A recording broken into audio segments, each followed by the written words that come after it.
आप गा रहे हैं पर वो चीजें अब आपके पास है नहीं। पटना में गंगा जी हैं, एक विशेष क्षेत्र है।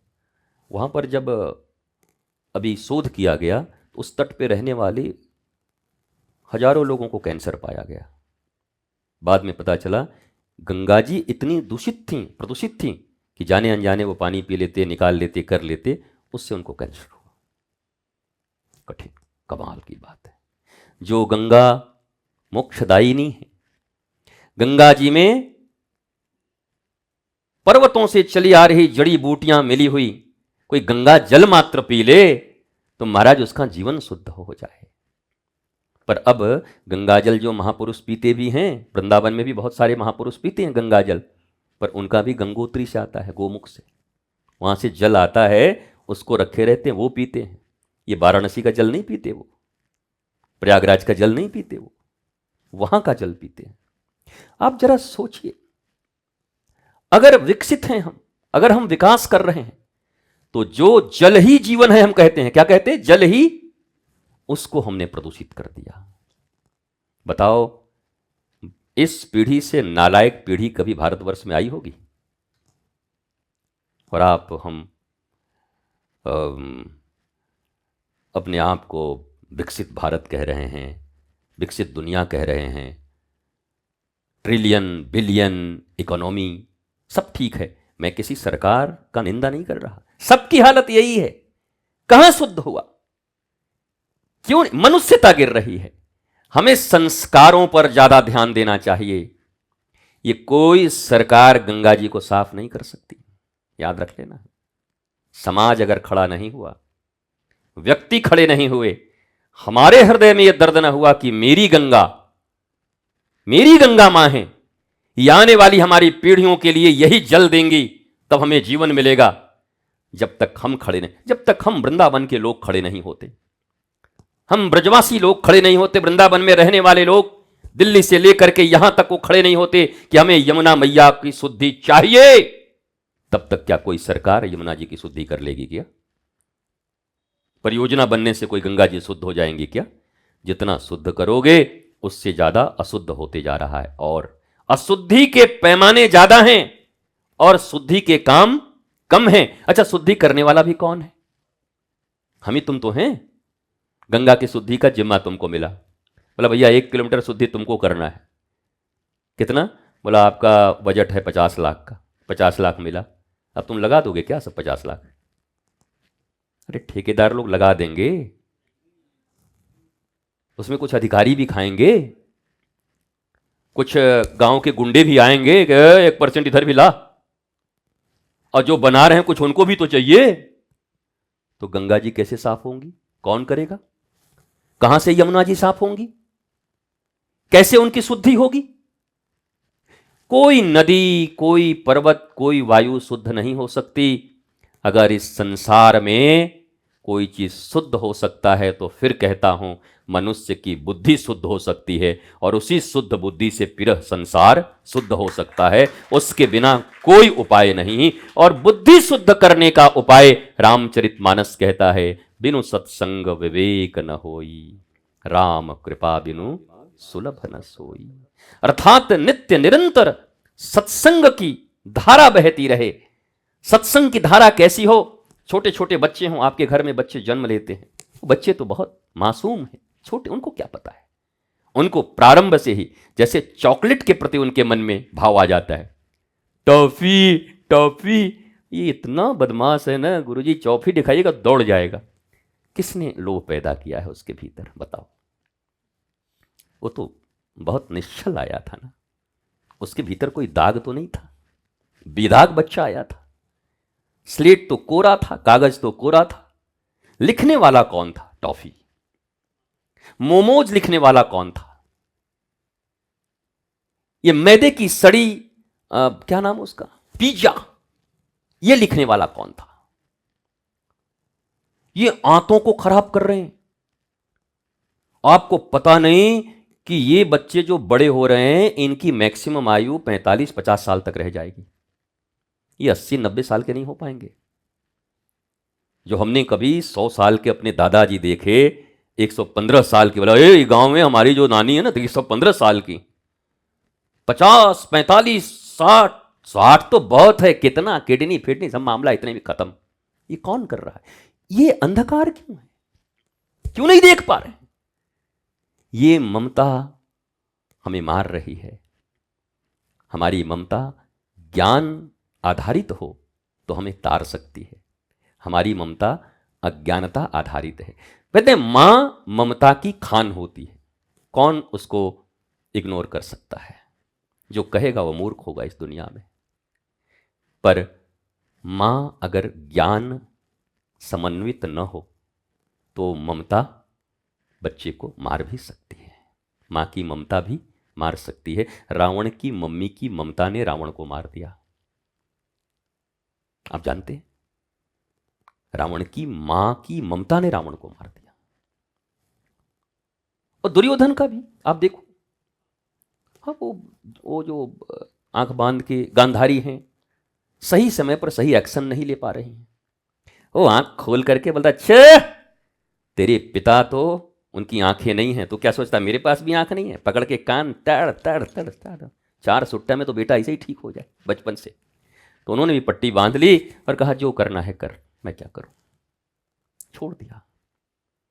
ये ममता भारी पड़ गई किस पर?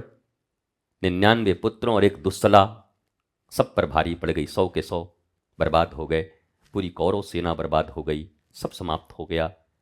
ममता सत्य है, पर अज्ञानता पूर्ण ममता हमारा विनाश करेगी, और ज्ञान समन्वित ममता पालन पोषण तारण करेगी। वो स्वयं आनंदित नहीं रहेगा, वो करोड़ों लोगों को आनंदित कर देगा। ऐसा बालक हम बना सकते हैं जीवन में। तो मैं पुनः कहता हूं, सत्संग जैसे टॉफी के प्रति, सीरियल के प्रति, सिनेमा के प्रति और चीजों के प्रति उसके मन में लोभ है, लालसा है, आकांक्षा है, पसंद है, बचपन से ऐसे बच्चे हम बना दें माता पिता मिलकर के कि सत्संग का नाम सुनते हो सत्संग, वेयर इज पापा, कहां सत्संग, मुझे जाना है सत्संग। लोग कहेंगे अरे आपका बच्चा तो बचपन से लग रहा है ये तो बाबा जी बन जाएगा। बोला बाबा जी, बाबा जी का अर्थ क्या होता है? बाबा जी का अर्थ होता है जो आराम, बाबा नाम इसलिए दिया गया था, दादा बाबा, मतलब जो सब कामों से परिपूर्ण हो गया, अब आराम से बैठा है चुपचाप, कहिए कैसे हो, मौज में हो। बाबा मतलब शांत, आनंदित। तो बाबा का मतलब आपने क्या समझा? हमने तो सोचा बाबा मतलब छोड़ के भाग जाएगा, हमको निकल जाएगा, आप ही के घर में रहेगा, पर शांत चित्त, माता और पिता को प्रसन्नता देने वाला, माता और पिता के हृदय को आह्लाद देने वाला, जो परिवार परिजन हैं उन सबको आनंदित करने वाला बालक, उसको बाबा कहते हैं। पर ये सोशल मीडिया का जमाना, किसी भी शब्द को 1 मिनट में बदनाम कर दो, किसी भी शब्द को 1 मिनट में ऊपर ले जाओ, 1 मिनट में गिरा दो, एक झूठ को 100 बार बोलो तो सच बन जा रहा है, और सच को छाती पीट पीट के अकेले कहते रहो, पर झूठ चारों तरफ चल रहा है, तो तुम्हारे सत्य का इस्टेब्लिशमेंट नहीं हो सकता। यह कब प्रारंभ होगा? जब उसी टॉफी की तरह, कपड़े की तरह, बुआ की तरह, उससे भी श्रेष्ठ बच्चे के हृदय में यह भावना आ जाए कि दुनिया में अगर मेरे लिए सबसे ज्यादा कोई चीज जरूरी है, मैं अपने माता और पिता को भी सुखी कब रखूंगा? प्रातः काल उठ के रघुनाथा, मां तो पिता गुरु ना वही मां था। जब मैं रामचरितमानस की शरण में रहूंगा, जब मैं भागवत की शरण में रहूंगा, जब मैं गीता की शरण में रहूंगा, अर्थात सत्संग की शरण में रहने पर मैं माता पिता को, और ये माता पिता को ही समझना होगा। बच्चे नालायक नहीं होते, हम बनाते हैं। हमें हमारे वालों ने बना दिया, हमने अपने को बना दिया, उसने अपने को बना दिया, और सब कहते हैं हम बाप हैं। अरे बाप हैं तो किस लिए हो भाई? धृतराष्ट्र हो क्या? बाप बनने का अवसर दिया है तो श्रेष्ठ बाप बनो ना, पिता बनो ना, उत्तम पिता बनो। पिता तो बन गए, जनक तो बन गए, पर उत्तम क्यों नहीं बनते? श्रेष्ठ क्यों नहीं बनते? मां होना एक बहुत बड़ी बात है, पर श्रेष्ठ मां क्यों नहीं बनती? अपने ही बच्चे के लिए श्रेष्ठ क्यों नहीं बनती? ये बात जब हम करेंगे, मुझे बड़ा अच्छा लगा, भी दुबई से एक परिवार आया, यूएसए में पढ़ता है लड़का, वो यहां के वातावरण को देखकर कहता है 20-22 साल का, 25 साल का लड़का होगा, डॉक्टर 18 साल का लड़का है, बताओ। वो कहता है मैं यहाँ पे 7 दिन रह के सेवा कर सकता हूँ क्या? मतलब झाड़ू लगाऊं और वहाँ ये करूं, दीपक जलाऊं। वो अमेरिका से रह के आ रहा है, सब देख के आ रहा है, पर पवित्रता, आनंद, आह्लाद, अभी हमें समय देना है उसको 5 दिन के लिए। वो हम तो ये डरते हैं कहीं बेचारा जो बना बनाया हमारे इसमें आके बिगड़ न जाए, तो हम तो वो भी डरते हैं। बड़ी कठिनाई कि आया बनने पर पड़ गया यहाँ चक्कर में कहीं तो लेने के देने न पड़ जाए। और हम तो अंधे हैं नहीं, हमारी आंखें हैं। हम जब तक सुनिश्चित न कर लें चीज़ों को कि सब चीज़ ठीक है, बढ़िया है, नहीं पता चला कि वो 8 दिन के लिए आया, सिगरेट पीने की आदत लग गई, पता लगा खड़ा होकर सिगरेट पीने लगा। बोला वाह गुरुजी, आपके आश्रम में छोड़े थे, बढ़िया आपने तो बना दिया इसको, मामला तो इसका और खराब हो गया महाराज, ये तो भक्ति में आया था। तो वातावरण को भी पवित्र रखना कितना जरूरी होता है, वातावरण कितना महत्वपूर्ण है, आश्रमों का, देवालयों का। ऐसे हमारा घर भी देवालय है। घर में 2 देवता रहते हैं, मातृ देवो भव, पितृ देवो भव। आश्रम में तो एक तो ईश्वर है ही, ईश्वर तो आपके भी घर में है। और आश्रम में एक देवता है, आचार्य देवो भव। मैं तो कहूंगा इस भारतवर्ष में या दुनिया में अगर सबसे बड़ा कोई आश्रम है तो जहां जो 2 देवता रहते हैं, माता और पिता, पहला आश्रम वो है। दूसरा ये है जहां एक सिर्फ आचार्य गुरुजी रहते हैं, ये तो बाद का आश्रम है। वो आश्रम अगर ठीक ना हुआ, वहां के देवता अगर ठीक ना हुए, वहां के देवता अगर रावण के साथ खड़े हो गए, दुर्योधन के साथ, तो वहां के बच्चे फिर क्या करेंगे? तो आज इस बात की आवश्यकता है, मजबूरी है एकेडमिक क्वालिफिकेशन देना, दीजिए, बट उसका जो साइड इफेक्ट होगा उसको कम करने के लिए भी कुछ उपाय करने पड़ेंगे। जहर खा ही लिया है, सांप ने काट लिया तो एंटीवेनम सांप के जहर से ही तो बनता है। जहर जहर को काटता है, कांटा कांटे को निकालता है। तो ये विषाक्त माहौल तो है इस दुनिया में, चारों तरफ जहर हैं। ये जो पढ़ाई कराने भेज रहे हो ना, मैं दावे के साथ कह सकता हूं दुनिया का कोई आकर के नोबेल पुरस्कार विजेता भी मेरे से तर्क करे, मैं साबित कर दूंगा ये जो एकेडमिक क्वालिफिकेशन दे रहे हैं ये बना नहीं रहे, बिगाड़ रहे अपने बच्चों को। लेकिन मजबूरी, उपाय नहीं है, देना है, तब उसके साइड इफेक्ट को कम कैसे करें? मजबूरी तो है। कभी कभी कैंसर में जो कीमोथेरेपी करते हैं तो उसके फिर साइड इफेक्ट को कम करें, हालांकि होता नहीं है उसका साइड इफेक्ट कम, कभी होता नहीं। कीमो हो गया तो मामला, अब ये सब मेडिकल चीज़ है, मैं ज़्यादा बोलूँगा तो हमारे पीछे पड़ जाएंगे IMF वाले और WHO वाले कि बाबा जी आप इतना कैसे बोल रहे हैं। बोल भी नहीं सकते, जानते हैं बोल नहीं सकते। तो जानते आप भी हो पर कर नहीं पा रहे हो, बोलेंगे नहीं कर लेंगे। बोलने से दिक्कत है ना। बोले गीता नहीं पढ़ाया जाता, पर ठीक है स्कूल में नहीं पढ़ाते, कोई बात नहीं, घर में पढ़ने से रोका है क्या कोई? घर में लगा दिया ट्यूशन किसका? बोला फिजिक्स केमिस्ट्री मैथ सब तो लगा ही दिया, इंग्लिश का लगा ही दिया। बोला नहीं भैया, एक पहली लगेगी गीता की, संस्कृत की। ट्यूशन तो हमारा है, कोई सरकार थोड़ी रोक सकता कि हाँ भैया ट्यूशन कैसे पढ़ा रहे हो। तो ट्यूशन पहला क्या लगे? हमारे संस्कृत और संस्कृति की, हमारे बच्चों को जो बचाए, श्रेष्ठ वेदों का अध्ययन हो जाए, श्रेष्ठ चीजों का वो अध्ययन करें। संगीत का, सुंदर संगीत का विद्या लगा दिया घर में। वो संगीत वो भी नहीं, वो संगीत मामला ही खराब कर दे महाराज। संगीत सीखने जा रहे हैं, पता नहीं गमगीन हो गए सीखते सीखते। संगीत भी वो हमारा शास्त्रीय संगीत कभी आपने सुना है? सुनते ही होंगे। पहले अगर हमारी उम्र के हैं तो बचपन में रेडियो खोलते हुए पहले वही आता था, हैरी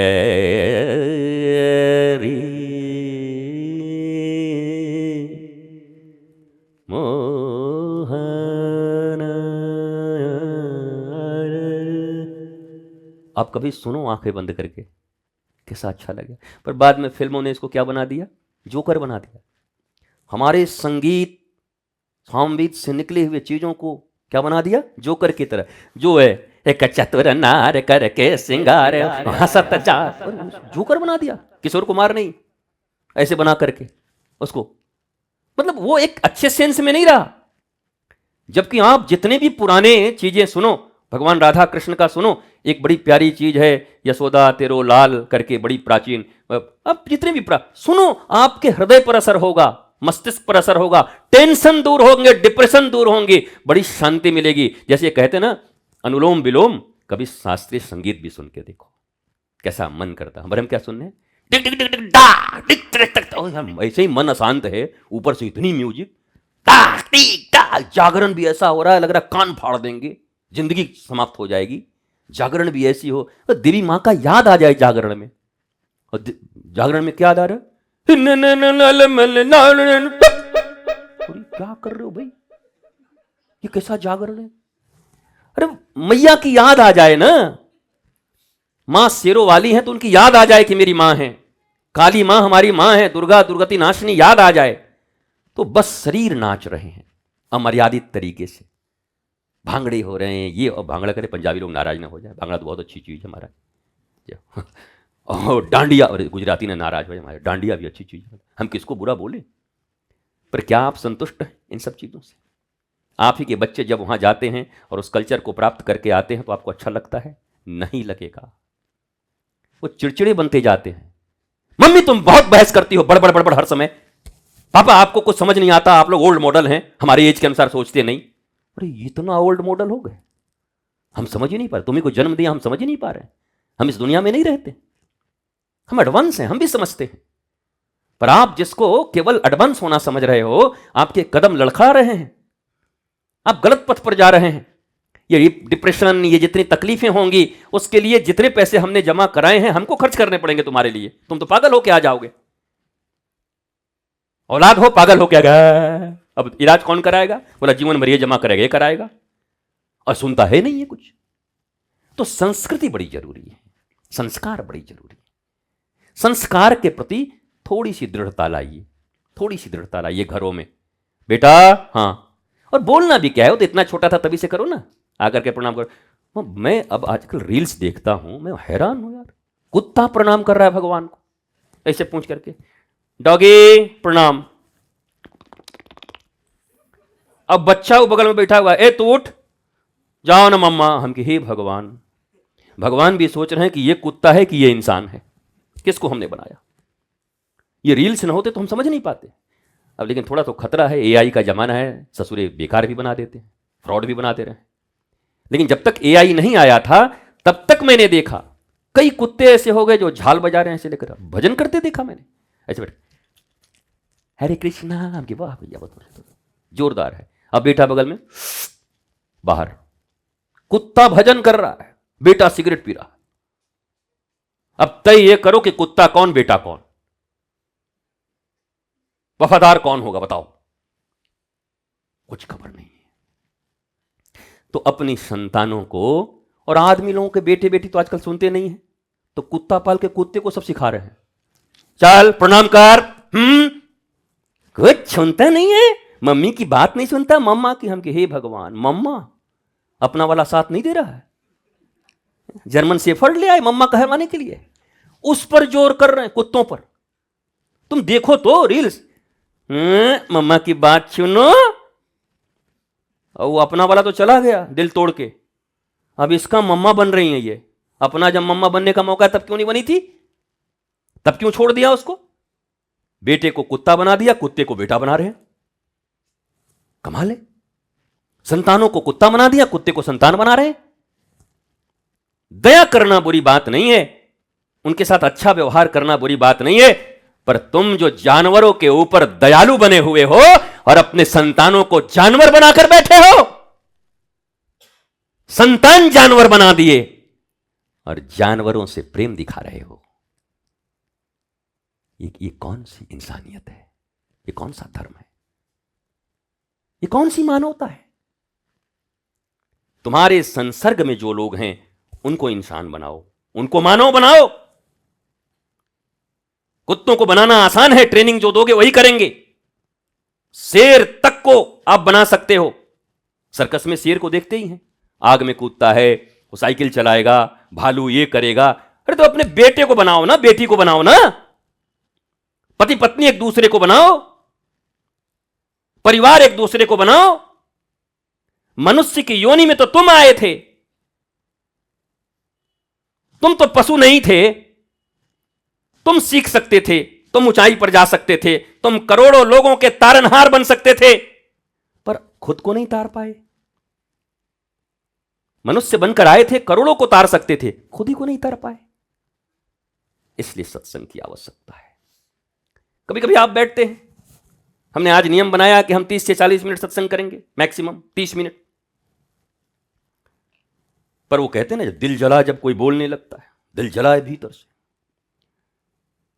तो जब देखता हूं तो लगता है कि किनके सामने बोल रहा हूं, नक्कार खाने में तूती। पर फिर भी लगता है बोलना अपना काम है। जैसे गंगा जी का काम है बहना। अब प्रदूषित करके, गंगा जी को प्रदूषित करके गंगा जी दुखी हैं कि तुम मर रहे हो, ये बताओ, बोलो। हाँ, कितने लोग गंगा मैया क्या दुखी हैं, उनका तो काम है बहना। उसमें जहर मिला दो तब भी बहेंगी। जल का सिद्धांत है बहना, अग्नि का सिद्धांत है ताप देना। उन्हें क्या प्रदूषित करोगे, उनको क्या दुख होगा? वो तो हम भारतवासी सनातनी गंगा जी को अपना मां मानते हैं, इसलिए हम उनकी पीड़ा को समझ पाते हैं। पर वास्तविक पीड़ा किसे है? हमें है। हम उनके जलपान अमृत की तरह किया करते थे, नहीं कर पा रहे हैं। जो मां हमें आरोग्यता और निरोगता दिया करती थी, वो कैंसर दे गई। तो दुखी कौन है? इंसान। प्रदूषित किसने किया? इंसान। तो सारे परिणाम भोगने किसको पड़ेंगे? इंसान को। पहाड़ मिटा दो, जंगल काट दो, बच्चे बिगाड़ दो, संतानों को बिगाड़ दो, भोगना तो हमें ही पड़ेगा। इसलिए मेरे प्यारों, एक ही काम करो जीवन में, सत्संग के प्रति उत्सुकता रखो, रुचि रखो, रुचि बनाओ धीरे धीरे।